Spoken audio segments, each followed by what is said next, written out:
Meron po tayong dalawang remote key and then dalawang ignition key para sa unit natin. Try po muna natin i-open ang unit gamit ang remote key. Press lang natin ng dalawang beses yung lighten button sa gitna. Yan, makikita nyo po, mag-open po si unit natin. Kapag papatayin naman po, unlock button lang. Then, kapag i-on si alarm, lock button. Try po natin galawin si unit natin sa first attempt na naka-open si alarm natin. First attempt po natin, yan, maririnig nyo po yung maikling alarm yan. Second attempt po, na magalaw si unit natin. Yan, mas mahaba na po yung nagiging alarm natin, plus naglalak na din po yung gulong. Yan. Kapag naman po papatayin si alarm natin, unlock button lang. Yan, try naman po natin i-working yung isa pang remote key. Press lang natin ang dalawang beses yung lighten button sa gitna.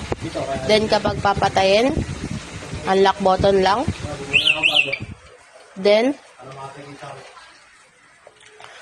on ng alarm. Then, off po ng alarm, unlock button ulit.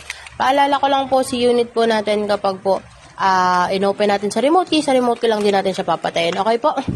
Try naman natin gamit ang ignition key. Ignition key po natin, pasok lang, twist natin pa kanan, mag-open si unit natin. Makikita sa panel board po natin, battery bar, pakita ko po sa inyo. Battery bar po natin, battery volt po, then nagigi po siyang odometer. Then ito na po yung speedometer natin. Dito naman po sa right side natin, nandito po yung handbrake natin sa harap. Yan, with lock na din po yan. Kapag i-unlock, pigayin lang. Throttle po natin, switch po natin D for drive forward and R for reverse. Meron din po yung speed selector, 1, 2, 3, 1 mabagal, 2, sakto lang, 3 mabilis na para sa unit natin. Then dito naman po sa kabila, left hand brake natin, with lock na din po yan, sa likod. Yan.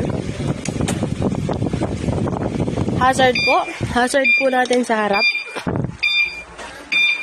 Hazard po natin sa harap, with signal light na din po yan hanggang side mirror.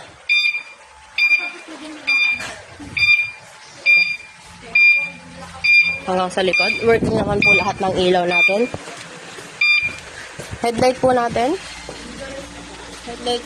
Kasabay po ng headlight natin ang crown light. Yan. Then, tail light po. Kakasabay na po sila. Signal light natin. Signal light po natin sa kaliwa. Then sa likod po. Yan, kabila naman. Signal light natin dito sa kabila. Side mirror. And then sa likod po. Patayin lang natin. Working naman po sila lahat. Busina. Isa pa. Okay. Para naman sa wiper natin, nakikita nyo yung red button dito sa taas. Pindutin nyo lang yan. Working po si wiper natin.